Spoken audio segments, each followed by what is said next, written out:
नवीनतम समाचार को लेकर 6 मई 2025 के करंट अफेयर्स के साथ उपस्थित हुए हैं। भारत ने विकसित की विश्व की पहली 2 जीनोम संपादित चावल की किस्में। आईटीबीपी ने फतह की दुनिया की 5वीं सबसे ऊंची चोटी। डीआरडीओ ने स्ट्रेटोस्फेरिक एयरशिप प्लेटफॉर्म की पहली उड़ान सफलतापूर्वक की संचालित। विश्व पुर्तगाली भाषा दिवस, तिथि, इतिहास और उनके महत्व। प्रेस स्वतंत्रता दिवस 2025 के लिए टॉप 10 सर्वश्रेष्ठ और सबसे खराब देशों की सूची हुई जारी। कृष्णमूर्ति सुब्रमण्यम की आईएमएफ में सेवाएं समय से पहले खत्म, भारत सरकार ने बुलाया वापस। एंथनी अल्बनीज भारी जीत के साथ पुनः ऑस्ट्रेलियाई प्रधानमंत्री चुने गए।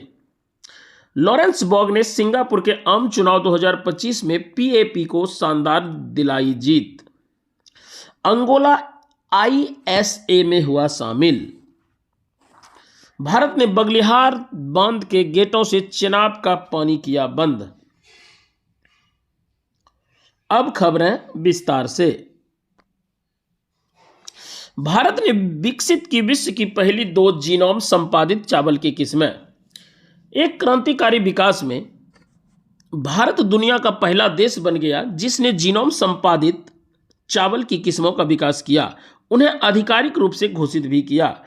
कृषि मंत्री श्री शिवराज सिंह चौहान ने CRISPR-Cas तकनीक से विकसित 2 नवीन चावल की किस्में DRR राइस 100 कमला और पूसा DST राइस 1 भारतीय कृषि अनुसंधान परिषद ICAR द्वारा लॉन्च की। ये किस्में उत्पादकता बढ़ाने, जल संरक्षण करने और जलवायु सहनशीलता बढ़ाने में सहायक होगी, जो भारत की कृषि आधुनिकीकरण दिशा में एक बड़ा कदम है। आईटीबीपी ने फतह की दुनिया की 5वीं सबसे ऊंची चोटी। भारत तिब्बत सीमा पुलिस आईटीबीपी की 12 सदस्य टीम ने विश्व की 5वीं सबसे ऊंची पर्वत चोटी माउंट मकालू, जिसकी ऊंचाई 8,485 मीटर है, को सफलतापूर्वक फतह किया। यह चढ़ाई बल के एक ऐतिहासिक ट्विन पिक अभियान का हिस्सा था, जिसमें पहली बार आईटीबीपी ने माउंट मकालू और माउंट अन्नपूर्णा दोनों पर चढ़ाई का प्रयास किया। यह अभियान उच्च पर्वतारोहण में बल की परंपरा को और मजबूती देने के साथ साथ पर्यावरण संरक्षण के प्रति उसकी प्रतिबद्धता को भी दर्शाता है। डीआरडीओ ने स्ट्रेटोस्फेरिक एयरशिप प्लेटफॉर्म की पहली उड़ान सफलतापूर्वक की संचालित। रक्षा अनुसंधान एवं विकास संगठन डीआरडीओ ने 3 मई 2025 को मध्य प्रदेश के श्योपुर से अपने स्ट्रेटोस्फेरिक एयरशिप प्लेटफॉर्म का पहली बार सफल परीक्षण उड़ान पूरी की। आगरा स्थित aerial delivery research and development establishment ADRDE द्वारा विकसित यह एयरशिप लगभग 17 किलोमीटर की ऊंचाई तक पहुंचा। यह भारत की दीर्घकालीन मिशनों और उन्नत निगरानी क्षमताओं की दिशा में एक महत्वपूर्ण उपलब्धि है। विश्व पुर्तगाली भाषा दिवस, तिथि, महत्व और उनका इतिहास। विश्व भर के देशों ने 5 मई 2025 को विश्व पुर्तगाली भाषा दिवस मनाया, जो 265 मिलियन से अधिक पुर्तगाली भाषी लोगों की भाषाई और सांस्कृतिक विरासत का सम्मान करने का एक विशेष अवसर है। यह दिवस सबसे पहले 2009 में पुर्तगाली भाषी देशों के समुदाय CPLP द्वारा स्थापित किया गया और 2019 में यूनेस्को द्वारा औपचारिक रूप से मान्यता प्राप्त हुई थी। यह दिन पुर्तगाली भाषा की एकता, विविधता और अंतर्राष्ट्रीय महत्व को दर्शाता है, जो ब्राजील से मोजाम्बिक और पुर्तगाल से पूर्वी तिमोर तक महाद्वीपों को जोड़ती है।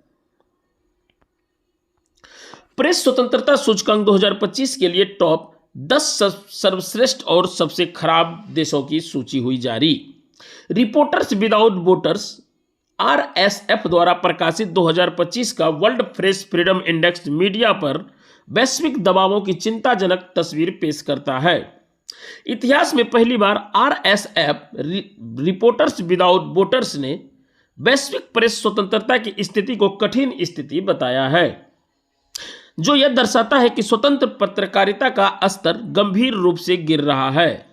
यह गिरावट आर्थिक अस्थिरता, मीडिया स्वामित्व में संकेंद्रण और दमनकारी राजनीतिक परिवेश के कारण हो रही है, जिसमें हमारे भारत के मीडिया का स्थान यानी प्रेस का स्थान 151 बताया गया है। कृष्णमूर्ति सुब्रमण्यम के आईएमएफ में सेवाएं समय से पहले खत्म, भारत सरकार ने बुलाया वापस। एक अप्रत्याशित राजनयिक घटना क्रम के तहत भारत सरकार ने अंतर्राष्ट्रीय मुद्रा कोष आईएमएफ इंटरनेशनल मॉनेटरी फंड में नियुक्त अपने कार्यकारी निदेशक डॉक्टर के सुब्रमण्यम को उनके कार्यकाल की समाप्ति से 6 महीने पहले ही वापस बुला लिया। इस निर्णय ने आईएमएफ के भीतर संभावित मतभेदों और बहुपक्षीय आंकड़ा मानकों पर भारत के रुख को लेकर अटकलों को जन्म दिया है। विशेषज्ञों का मानना है कि यह कदम भारत की वैश्विक वित्तीय संस्थाओं में पारदर्शिता और जवाबदेही सुनिश्चित करने की बढ़ती प्रतिबद्धता को दर्शाता है। एंथनी अल्बनीज भारी जीत के साथ पुनः ऑस्ट्रेलियाई प्रधानमंत्री चुने गए। ऑस्ट्रेलिया के प्रधानमंत्री एंथनी अल्बनीज ने लेबर पार्टी को आश्चर्यजनक रूप से प्रचंड जीत दिलाई है और लगातार दूसरा कार्यकाल सुरक्षित किया है। यह जीत स्वास्थ्य सेवा, आवास की उपलब्धता और वैश्विक स्तर पर फैली सत्ता विरोधी लहर के बीच आई है और इसे पीटर डटन के नेतृत्व वाले रूढ़िवादी लिबरल नेशनल गठबंधन के स्पष्ट अस्वीकार के रूप में देखा जा रहा है। एल्बनीज की यह जीत पिछले 2 दशकों में किसी भी ऑस्ट्रेलियाई प्रधानमंत्री की पहली लगातार दूसरी जीत है। लॉरेंस बोर्ग ने सिंगापुर के आम चुनाव 2025 में पीएपी को शानदार दिलाई जीत। सिंगापुर की सत्तारूढ़ party People's Action Party PAP ने 3 मई 2025 को हुए ऐतिहासिक आम चुनाव में प्रधानमंत्री लॉरेंस बोर्ग के नेतृत्व में जोरदार जीत दर्ज की, जिसमें उसने 97 में से 87 संसदीय सीटें हासिल की। यह चुनाव प्रधानमंत्री बोर्ग की बतौर राष्ट्र प्रमुख पहली चुनाव परीक्षा थी, जो ली सिएन लुंग से नेतृत्व संभालने के बाद हुई। 65.57% की लोकप्रिय वोट हिस्सेदारी के साथ सिंगापुर की जनता ने वैश्विक आर्थिक अनिश्चितताओं और क्षेत्रीय भू राजनीतिक बदलावों के बीच पीएपी पर अपना विश्वास फिर से जताया। अंगोला आईएसए में हुआ शामिल। भारत और अंगोला के बीच द्विपक्षीय संबंधों को सुदृढ़ करने की दिशा में एक महत्वपूर्ण कदम उठाते हुए अंगोला के राष्ट्रपति जोआओ लोरेंसो ने मई 2025 में भारत की राजकीय यात्रा पूरी की। इस यात्रा के दौरान आयुर्वेद, कृषि और संस्कृति के क्षेत्र में कई महत्वपूर्ण समझौते पर हस्ताक्षर किए।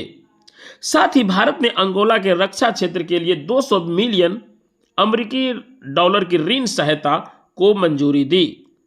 इसके अतिरिक्त अंगोला ने अंतर्राष्ट्रीय सौर गठबंधन आईएसए की सदस्यता लेकर इस क्षेत्र में भारत के नेतृत्व को मजबूती दी और आईएसए का 123वां सदस्य बना।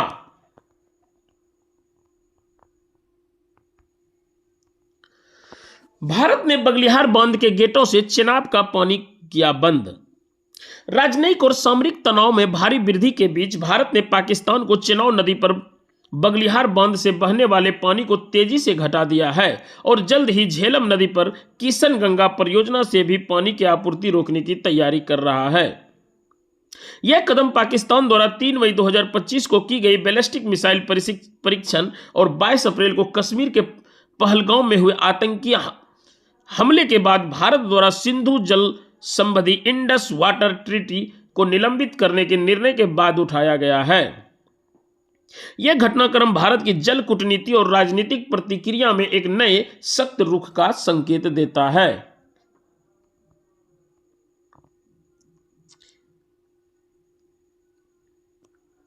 आज की खबरों को यहीं समाप्त करते हैं।